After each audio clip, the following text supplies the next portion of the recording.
जय भीम मित्रांनो, जे माझे धम्मबंधू आहेत त्यांना आग्रहाची विनंती आहे की आपल्या घरातील आपल्या आईला व पत्नीला धम्माची आवड असते, परंतु त्यांच्याकडे फोन नसतो. अशा माझ्या माता भगिनींना आपण दररोज हा ग्रंथ वाचनाचा व्हिडिओ ओपन करून द्यावा ही नम्र विनंती.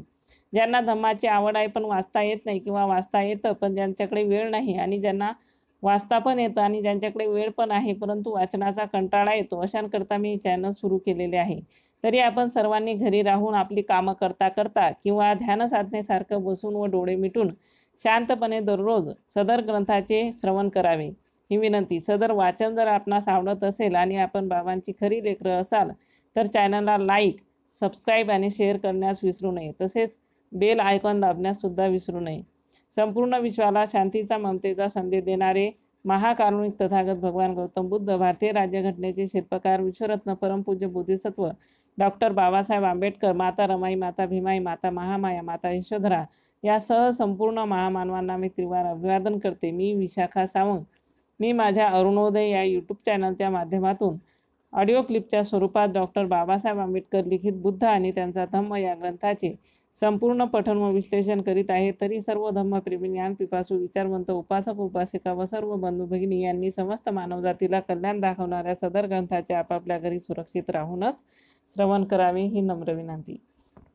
कालच्या भागामध्ये आपण बघितलं होतं प्रज्ञा, न्याय आणि सत्संगती. माणसाने जो काही मनुष्य वर्ज्य करायला सांगत असेल, जो तुम्हाला चांगला रस्ता दाखवत असेल, जे काही वाईट असेल ते सोडून द्यायचं सांगत असेल, जो काही तुम्हाला तुमचं चुकल्यास तुम्हाला रागवत असेल, जो तुम्हाला शिकवत असेल, जो तुम्ही अनुचित काही कार्य करत असाल तर ते कार्य करण्यास प्रतिबंध करत असेल तर अशा माणसाची तुम्ही संगत करा, अशा सत्पुरुषाची तुम्ही संगत करा.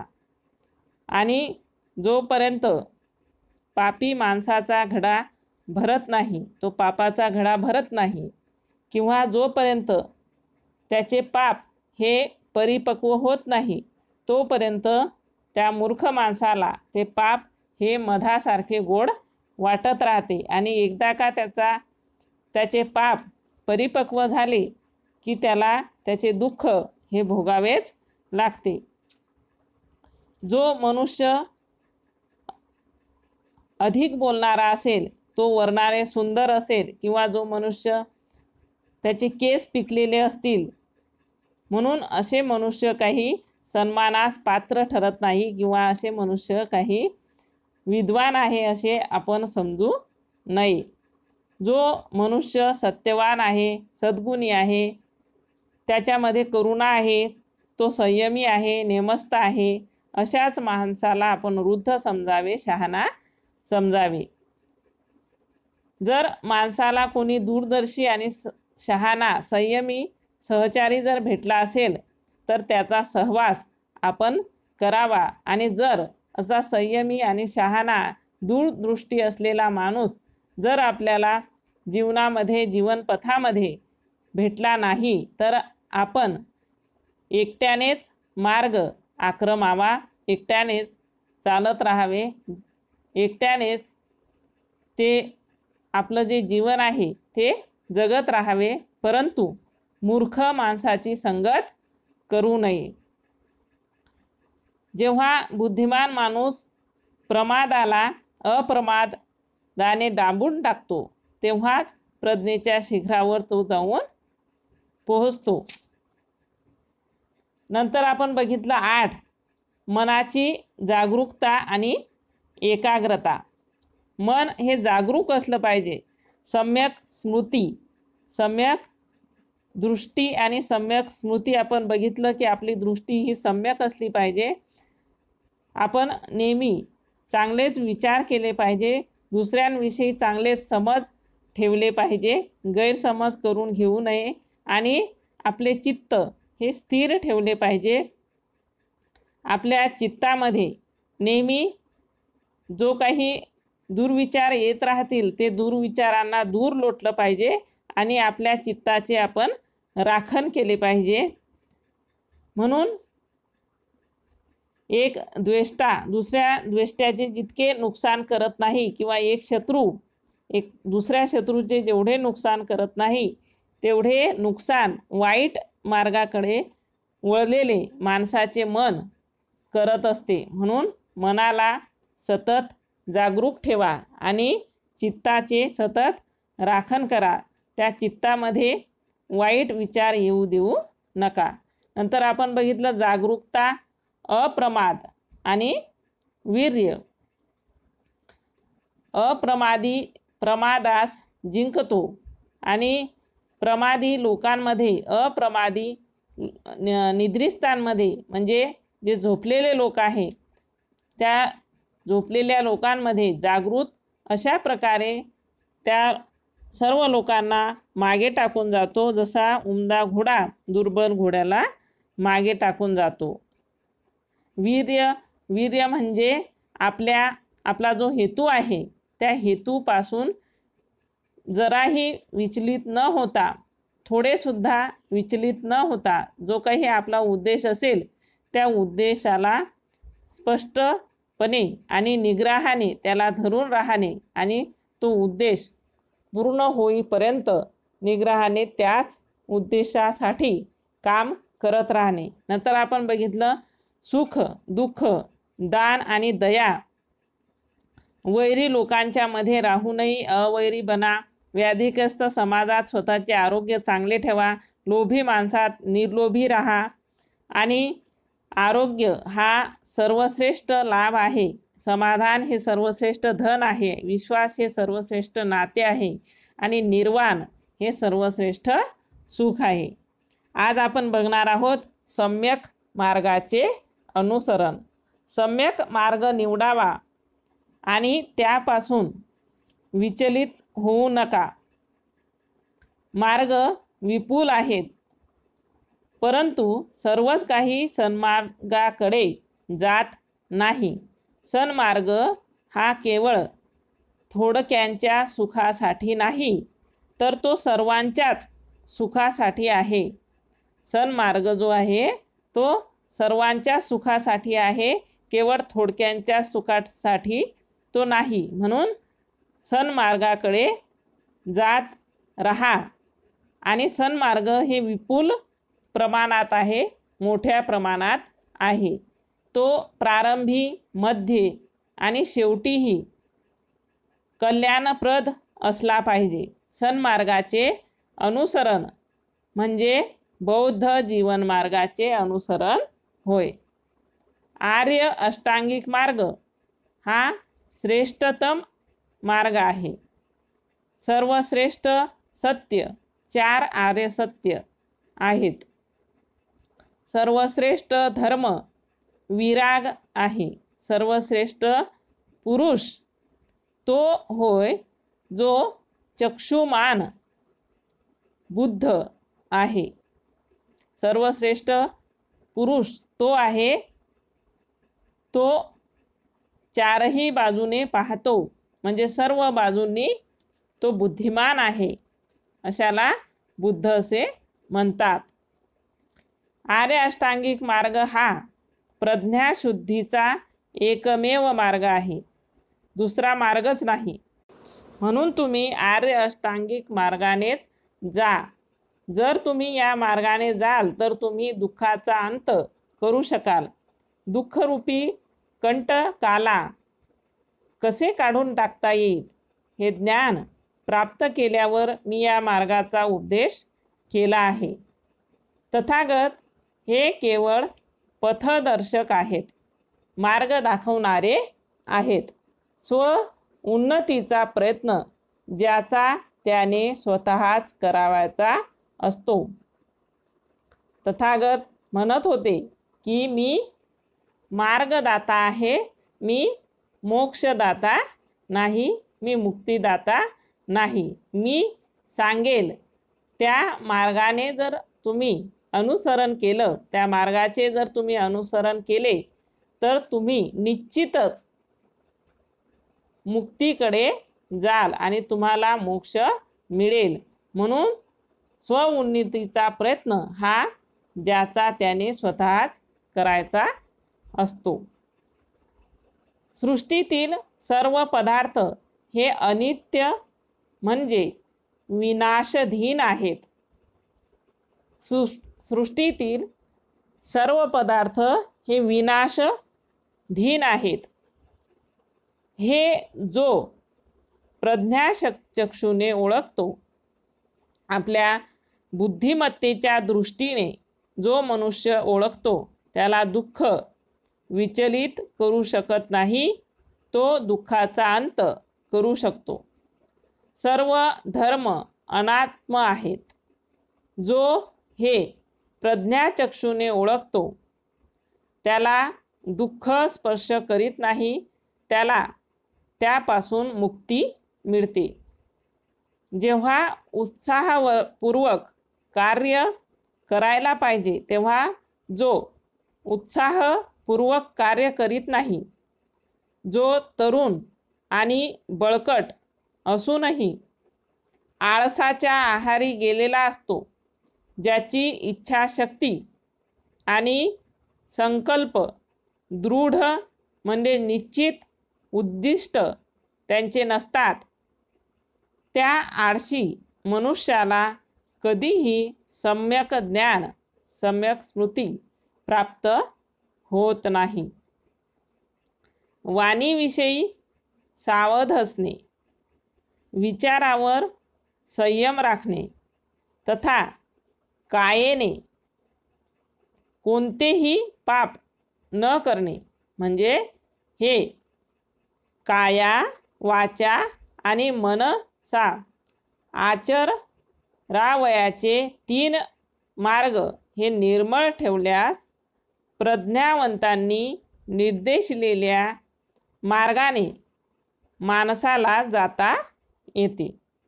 वास्तविक ज्ञान मिळणे म्हणजे लाभ होय आणि ज्ञानाचा अभाव म्हणजे त्या माणसाची वैचारिक हानी होय.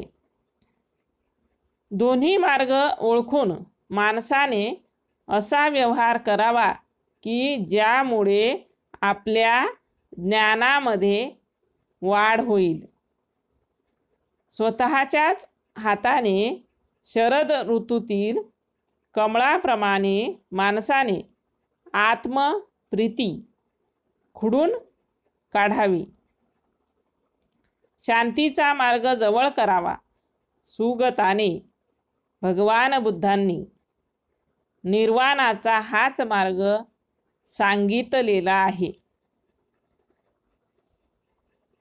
अधर्माने वागू नका, अविचाराने जगू नका, मिथ्या सिद्धांताचे अनुकरण तुम्ही कधीही करू नका. जागे व्हा, सुस्त पडून राहू नका, आळशी बनू नका, वैचारिक पातळी चांगली ठेवा, प्रमाद करू नका. सद्गुणाची तुम्ही कास धरा. सद्गुणी लोक पृथ्वीलोकी इहलोकी सुखी असतात. जो पूर्वी अविचारी असेल म्हणजे प्रमादी असेल, परंतु जो प्रमादास सोडून अविचारास सोडून नंतर सुविचारी बनलेला असेल, ठग विमुक्त चंद्राप्रमाणे या जगाला प्रभावित करतो, ज्याची सत्कृत्य दुष्कृत्यांना आच्छादून टाकतात. तो ढगविमुक्त चंद्राप्रमाणे जगाला प्रकाशित करीत असतो. जो धर्म नियमांचे उल्लंघन करतो आणि असत्य बोलतो, तो कोणतेही पाप कर्म करू शकतो. जो सदैव सावधान असतो, जो रात्रंदिवस अधिकाधिक अभ्यास करतो, आपल्या ज्ञानामध्ये वाढ करतो, जो निर्वाणासाठी आटोकाट प्रयत्न करतो, जो सम्यक मार्गांचे अनुसरण करतो, त्यांचे दुर्विकार, आसव शेवटी लोप पावतात. अशी एक जुनी म्हण आहे की जो गप्प बसतो त्यालाही लोक दूषणं देतात, जो फार बोलतो बडबड करतो त्यालाही लोक दूषणं देतात, जो अगदी थोडेफारच बोलतो त्यालाही लोक दूषणं देतात. खरोखर ज्याला दूषणच दिले जात नाही, ज्याला दूषणच लावले जात नाही, असा या जगात कोणीच मनुष्य नाही. सर्वांना माहितीच आहे की बाबासाहेब आंबेडकर यांना सुद्धा लोक दूषणं देत होती. गौतम बुद्ध हे सुद्धा त्या दूषणांपासून सुटलेले नाहीत, तर आपल्यासारख्यांची काय गत. ज्याला सदैव दूषणं देतात किंवा ज्याची सदैव स्तुती करतात असा पुरुष पूर्वी नव्हता, कोणत्याच काळी नव्हता, आता ही नाही आणि पुढेही कधी होणार नाही.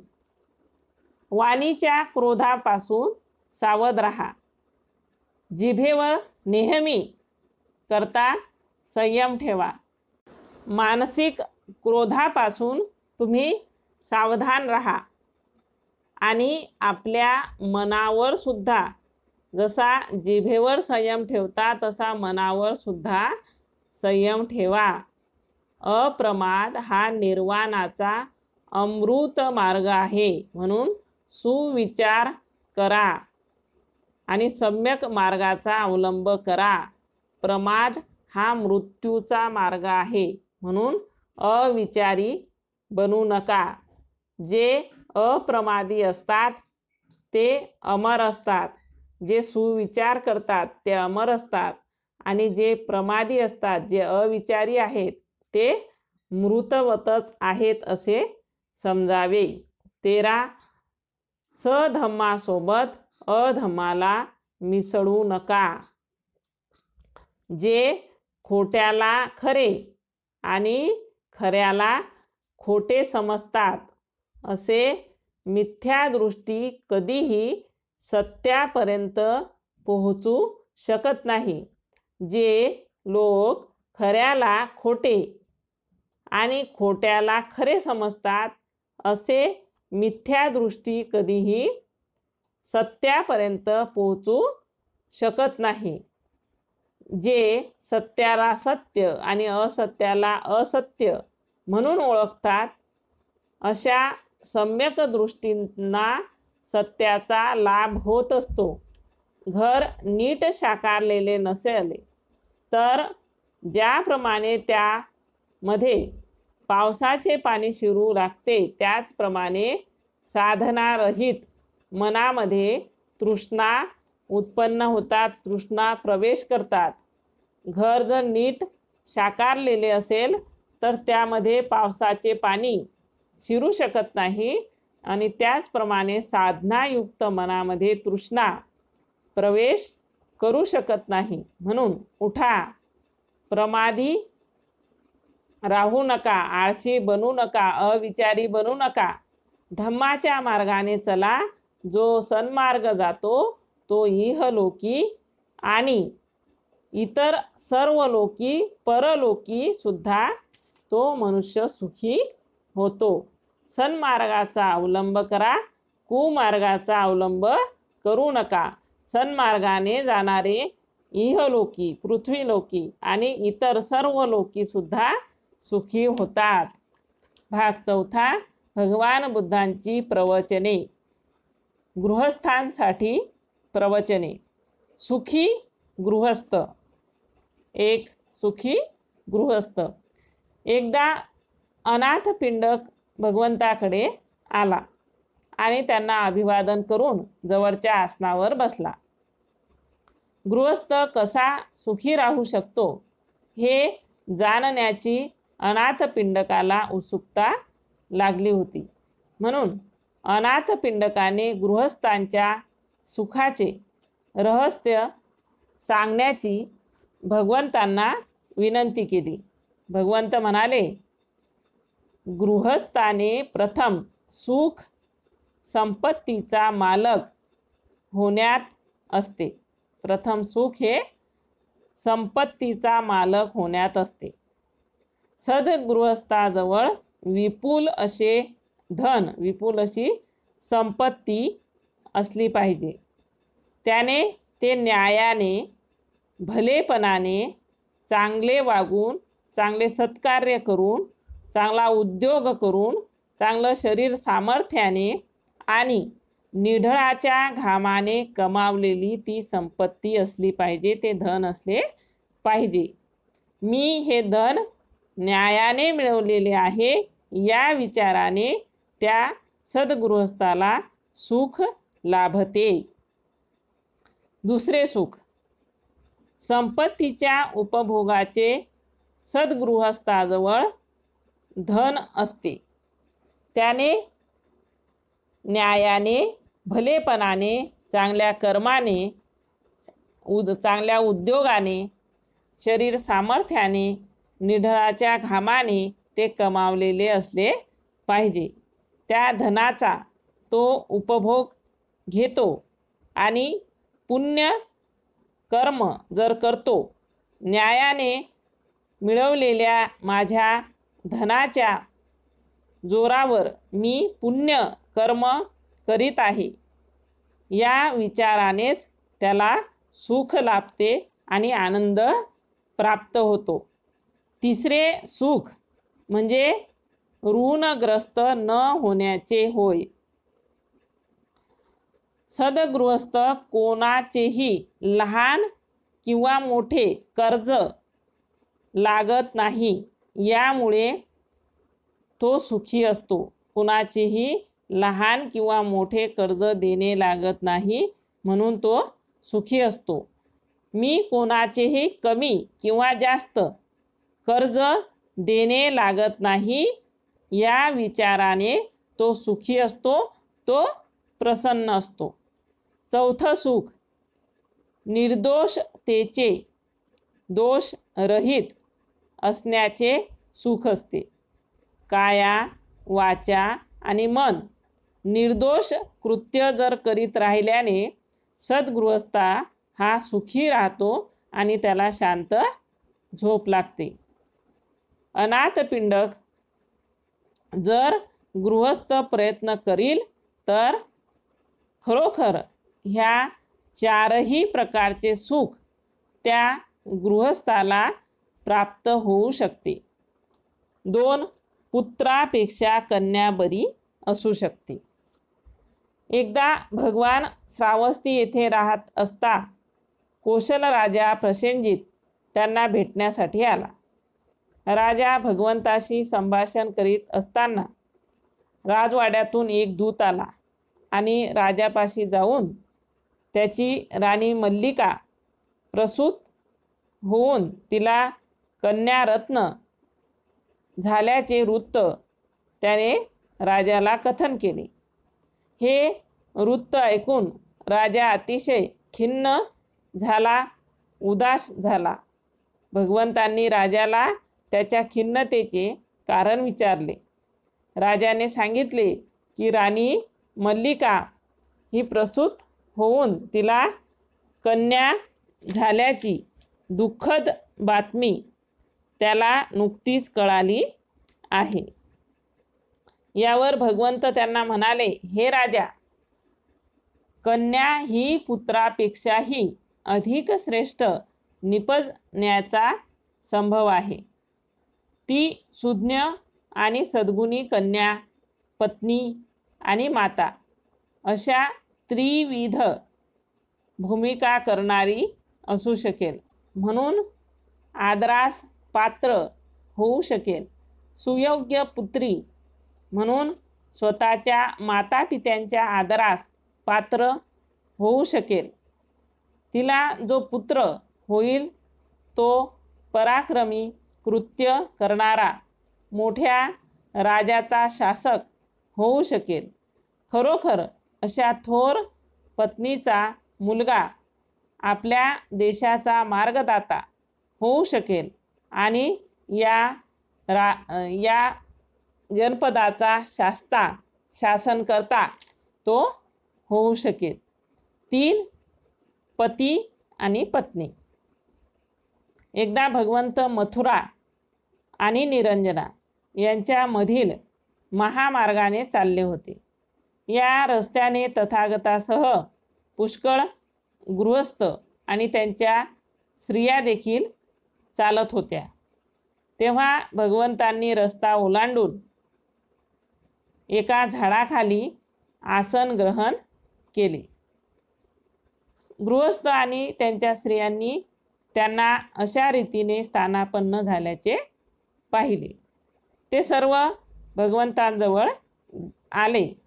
त्यांनी भगवंतांना अभिवादन केले आणि जवळच बसून त्यांना विचारले, पती पत्नीतील सुयोग्य संबंध कसा असावा. यावर भगवंतांनी त्यांना असे उत्तर दिले होते, हे गृहस्थ हो, पती पत्नींना 4 प्रकारे एकत्र राहता येते. एक प्रकारे एक दृष्ट पुरुष एका दृष्ट स्त्रीबरोबर राहू शकतो. दुसऱ्या प्रकारे एक दृष्ट पुरुष देवते बरोबर राहू शकतो, म्हणजे देवते समान स्त्रीबरोबर तो राहू शकतो. तिसऱ्या प्रकारे एक सत्पुरुष दृष्ट स्त्रीबरोबर राहू शकतो. आणि चौथ्या प्रकारे एक देवासारखा सत्पुरुष एखाद्या देवतुल्य स्त्रीबरोबर राहू शकतो. गृहस्थ हो, दृष्ट पुरुषाचे जीवन म्हणजे हत्या, चोरी, अपवित्रता, खोटे बोलणे, मद्यपान करणे, दृष्ट आणि पापी वर्तणूक करणे, मोहविष्ट मन ठेवणे, लोभिष्ट मन ठेवणे आणि सत्पुरुषांची निंदा करणे यांनी भरलेले असते. आणि त्याच्या दृष्ट स्त्रीचे जीवनही तद्वतच असते. ती हत्या करते, ती चोरी करते, ती व्यभिचार करते, ती खोटे बोलते, ती मद्यपान करते, ती सदाचारी सत्पुरुषांबद्दल कटू वचन बोलते आणि त्यांना शिवीगाळ करते. अशा प्रकारे सद्गृहस्थ हो, एक दृष्ट पुरुष एका दृष्ट स्त्रीबरोबर अशा प्रकारे जीवन व्यतीत करीत असतो. गृहस्थ हो, दुसरा प्रकार आहे एक दृष्ट पती आणि एक देवतुल्य पत्नी.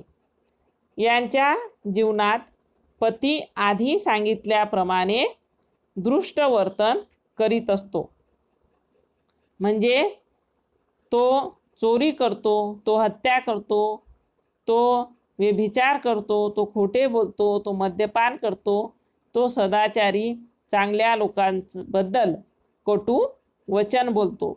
परंतु पत्नी हत्या, चोरी, व्यभिचार, खोटं बोलणं, मद्यपान यापासून परावृत्त असते. ती असले कोणतेही वर्तन, वाईट वर्तन करत नाही. तिची वर्तणूक ही सद्गुणी आणि हितकर असते. अंतःकरण मोहाधीन नसते. ती आपल्या कौटुंबिक जीवनात सद्गुणी माणसाची निंदा करीत नाही किंवा त्यांना उद्देशून अपशब्द बोलत नाही. याप्रमाणे गृहस्थ हो, एक दृष्ट मनुष्य देवतातुल्य पत्नीसह राहत असतो. तिसरा प्रकार आहे एक सज्जन देवतुल्य पुरुष आणि त्याची दुष्ट पत्नी. याचे जीवन असे असते. या जीवनात पती हत्या, चोरी, व्यभिचार, खोटे बोलणे, मद्यपान यापासून परावृत्त होऊन राहतो. त्याची पत्नी, त्याची वागणूक हे गुणयुक्त व हितकर असते. मोहाधीन न होऊन आपल्या कौटुंबिक जीवनात तो सद्गुणी पुरुषांची कधीही निंदा करत नाही किंवा त्यांना उद्देशून अपशब्द बोलत नाही. परंतु त्याची पत्नी मात्र आधी वर्णिलेल्या दृष्ट स्त्रीसारखी वर्तन करत असते। याप्रमाणे गृहस्थांनो निश्चितपणे एक देवता एका दृष्ट स्त्रीसोबत सहवास करत असतो। चौथा प्रकार आहे आपला पती पत्नी जीवनात जणू काय देवतेबरोबर राहत आहे अशी वागतात, कारण ते दोघेही पती पत्नी हत्या करत नाही, चोरी करत नाही, खोटे बोलत नाही, व्यभिचार करत नाही, मद्यपान करत नाही। या आपल्या वर्तनाला ते स्पर्शसुद्धा होऊ देत नाही। मोहाधीन न होऊन सत्पुरुषांच्या निंदेने आपली जीभ ते विटाळीत नाही। याप्रमाणे गृहस्थांनो निश्चितपणे एक देवता एका देवीसोबत राहत असतो। गृहस्थ हो पती पत्नीच्या एकत्र जीवनाचे हे असे 4 प्रकार आहेत। शीलाच्या परिपालनाकरता प्रवचने। 1. माणसाची अधोगती कशी होते। एके समयी भगवान श्रावस्ती येथील अनाथपिंडकाच्या जेतवन विहारात विहार करीत होते। त्यावेळी मध्यरात्र उलटल्यानंतर आपल्या तेजाने जेतवनाला दीप्तिमान करीत एक देव भगवंताच्या जवळ आला। त्यांच्या सानिध्य जाऊन आदराने त्यांना अभिवादन करून बाजूला उभा राहिला आणि भगवंतांना उद्देशून पुढील प्रमाणे त्याने निवेदन केले। हे तथागत, मी आपल्याला माझ्या शंकेच्या निरसनासाठी काही प्रश्न करणार आहे। कृपा करून माणसाच्या अधःपतनाची कारणे काय असतात ते मला सांगा। भगवंतांनी ती सांगण्याचे मान्य केले आणि ते पुढे म्हणाले, कोणाची उन्नती होत आहे आणि कोणाची अधोगती होत आहे हे सहज समजण्यासारखे आहे। धम्मप्रेमी हा उन्नत पथावरील तर धम्मद्वेष्टा हा अधोगतीच्या पथावरील वाटसरू असतो। जो धम्मावर प्रेम करतो त्याची उन्नती होत असते, जो धम्माची घृणा करतो त्याची पतन हे होत असते। अधोगतीच्या वाटसरूला दुर्गुणी माणसे अतिशय प्रिय वाटतात आणि सद्गुणी माणसे त्याला अप्रिय वाटतात। त्याची दुर्गुणी माणसावर श्रद्धा असते, त्याचा धर्म त्याला चांगला वाटतो। हे त्याच्या अधोगतीचे दुसरे लक्षण आहे। झोपाळूपणा, गप्पा मारण्याची, बळबळ करण्याची व्यर्थ सवय, निरुद्योगीपणा, काहीही न करणे, आळस, क्रोधविष्टता, भरभरून त्याच्यामध्ये राग भरलेला असतो व असे प्रकारचे सर्वच्या सर्व दुर्गुण त्याच्यामध्ये भरलेले असतात। हे अधोगतीचे तिसरे लक्षण आहे। त्यांचे आईबाप वृद्ध झाले, त्यांचे यौवन आता संपलेले असताना जवळ संपत्ती असूनही मुलांनी त्यांचे पालनपोषण न करणे हे अधोगतीचे चौथे लक्षण आहे। ब्राह्मण, श्रमण किंवा अन्य साधूंना खोटे भाषणांनी ठकविणे हे अधोगतीचे पाचवे लक्षण आहे। जवळ विपुल असं द्रव्य, सुवर्ण, धनधान्य असूनही त्या सर्वांचा एकट्यानेच उपभोग घेणे हे अधोगतीचे सहावे लक्षण आहे। आपले कुळ, संपत्ती, जात, धर्म यांचा अभिमान बाळगून आपल्या आप्तेष्टांचा, आपल्या जवळच्या व्यक्तींचा तिरस्कार करणे हे अधोगतीचे 7वे लक्षण आहे. व्यभिचार, मद्यपान, जुगार, ऐशाराम यामध्ये द्रव्याचा, संपत्तीचा नाश करणे हे अधोगतीचे 8वे लक्षण आहे. स्त्रीमध्ये समाधान न होता वैश्या, गणिका, परस्त्रिया यांच्याकडे जाणे हे अधोगतीचे 9वे लक्षण आहे. असंयमी, उधळी स्त्री अथवा पुरुष यांच्या हाती आपल्या व्यवहाराची सत्ता देणे हे अधोगतीचे 10वे लक्षण आहे. जवळची साधने अल्प असूनही क्षत्रिय कुळात जन्म झाला या सबबीवर अफाट महत्त्वाकांक्षा आणि सार्वभौमत्वाची इच्छा बाळगणे हे अधोगतीचे 11वे लक्षण आहे. हे श्रेष्ठ देवा, ही सर्व अधोगतीची लक्षणं आहेत. या सर्वांपासून दूर राहिल्या तरच आपण सुरक्षित राहू शकाल. पुढील भाग आहे आपला दृष्ट मनुष्य. हा भाग आपण उद्या बघणार आहोत. आजचे प्रश्न: सममार्गाने गेल्यास आपल्याला कोणते सुख लाभते? उत्साहपूर्वक कार्य केल्याने आपल्याला काय प्राप्त होते? आपली वाणी ही कशी असली पाहिजे? धर्मनियमांचे उल्लंघन जो करतो त्याला काय प्राप्त होते? सद्गृहस्थाने कोणत्या 4 प्रकारे आचरण केल्याने त्याला सुख लाभते?